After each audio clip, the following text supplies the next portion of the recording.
Something is happening in Britain. A shift so sudden and so dramatic that it has left even seasoned political analysts stunned. The Labour government, once hailed as the answer to over a decade of Conservative rule, is collapsing under its own weight, and the public is watching in disbelief. Just months ago, Labour swept into power with what looked like a commanding majority. The mood was hopeful, a new beginning, a promise of reform, competence and stability. But all of that has changed faster than anyone expected, and what remains now is confusion, frustration, and an overwhelming sense of betrayal. Across the country, anger is rising. From the cities to the countryside, from the working class to the middle class, people are speaking with one voice. They feel abandoned, unheard, and disrespected. And at the heart of their discontent is a government that seems lost. But the moment that truly shocked the nation did not come from a failed policy or a political scandal. It came from a place no one expected: Buckingham Palace.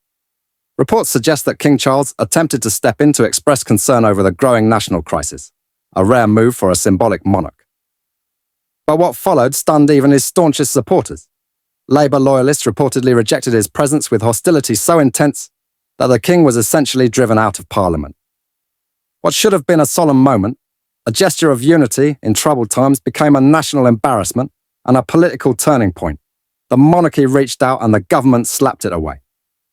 And for millions of British citizens, this was the final straw. Nigel Farage and Reform UK wasted no time stepping into the spotlight with a message that echoed across the country. Enough is enough. They accused the Labour government of arrogance, detachment and contempt for British traditions. And the public listened. Labour's approval ratings are falling off a cliff pole after poll shows confidence in Prime Minister Keir Starmer hitting new lows. Inside the party, panic is spreading, rumours of leadership. Challenges are no longer whispers but headlines. Backbench MPs are allegedly circulating letters of no confidence. Some insiders even suggest efforts are underway to remove Starmer before the next general election to avoid a total electoral collapse, and it gets worse.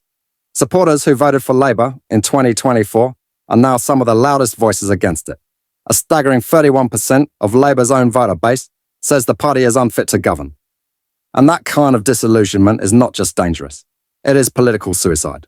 The numbers are brutal. Approval on immigration, minus 34%. On the NHS, minus 23%. On crime, minus 22%. On foreign policy, minus 20%. On housing, minus 18%. These figures are not isolated. They form a pattern, a consistent picture of failure across the board. Even Chancellor Rachel Reeves, once seen as Labour's economic brain, now faces a net approval of minus 25%. Her budgets have failed to inspire. Her forecasts have failed to convince inflation is climbing. Wages are stagnating and the cost of living crisis continues to bite. As the economic pain spreads and the political chaos deepens, reform. UK is rising.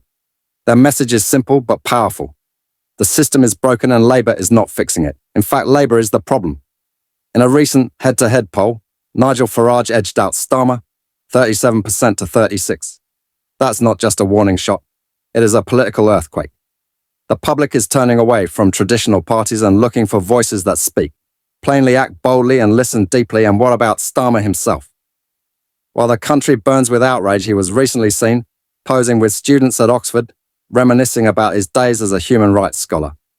It felt out of touch, disconnected from the reality millions of Britons are living every day. Because this country does not need nostalgia. It needs leadership, real leadership. The kind that confronts crises head-on, not hides behind polished speeches or empty slogans. Did you know that over 95% of our viewers aren't subscribed to the channel? We totally get it. Life gets busy, and sometimes it's easy to forget. But here's the thing. Subscribing is completely free, and it really helps us keep creating the content you enjoy. So why no Keir Starmer promised reform but delivered hesitation? He promised stability but brought division. He promised competence but left confusion. And now with support crumbling within and pressure building from without. The question is no longer if Labour will survive this storm, but who will replace them when they fall. The United Kingdom is at a crossroads. The people are watching, the people are waiting, and the people are ready for change. If you want to stay informed with honest, direct political breakdowns, like this, make sure to like this video, subscribe to the channel, and turn on notifications. Thanks for watching, and we will see you in the next update.